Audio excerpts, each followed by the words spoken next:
ஒரு கதை. ஒரு முறை ரவீந்திரநாத் தாகூர் தன்னுடைய மாணவர்களுக்கு பாடம் நடத்தி கொண்டிருக்கின்றார். அப்பொழுது தன்னுடைய மாணவர்களுக்கு ஒரு கதை கூறுகின்றார். ஒரு குளத்தின் கரையிலே 4 தவளைகள் நின்று கொண்டிருக்கின்றன. 4 தவளைகளும் அந்த குளத்தில் குதிப்பதை பற்றி சிந்தித்துக் கொண்டிருக்கின்றன. அப்பொழுது முதல் தவளையானது கூறுகின்றது, நான் இப்பொழுது இந்த குளத்தில் குதிக்கப் போகின்றேன் என்று. இரண்டாவது தவளையும் நானும் இப்பொழுது குதிக்கப் போகின்றேன் என்கின்றது. மூன்றாவது தவளையும் நானும் இப்பொழுது குதிக்கப் போகின்றேன் என்கின்றது.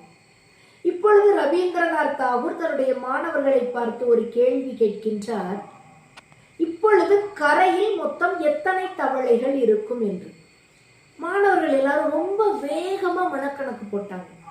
போட்டுட்டு எல்லாரும் ரொம்ப வேகமாக மிகுந்த சத்தத்தோடு சொன்னாங்க, ஒரே ஒரு தவளை தான் இருக்கும் அப்படின்ட்டு. ரவீந்திரநாத் தாகூர் தன்னுடைய மாணவர்களுக்கு பதிலளிக்கின்றார், இல்லை மாணவர்களே, கரையில் 4 தவளைகள் இருக்கும். உடனே மாணவர்களுக்கு ஒரே குழப்பம், என்னடா இது, அது எப்படி 4 தவளைகள் இருக்கும், ஒரே ஒரு தவளை தானே இருக்க வேண்டும் என்று. உடனே அவர்கிட்ட எப்படி 4 தவளைகள், எங்களுக்கு புரியல அப்படின்றாங்க.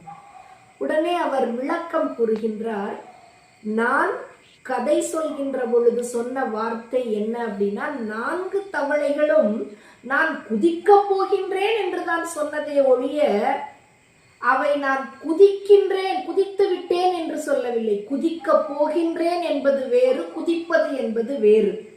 இப்படிதான் நம்முடைய வாழ்க்கையிலே சிலர் நம்மளை குழப்பி விட்டுருவாங்க. நான் குதிக்க போறேன் அப்படின்னு சொல்றதுக்கு முன்ன நாம குதிச்சிருவோம்.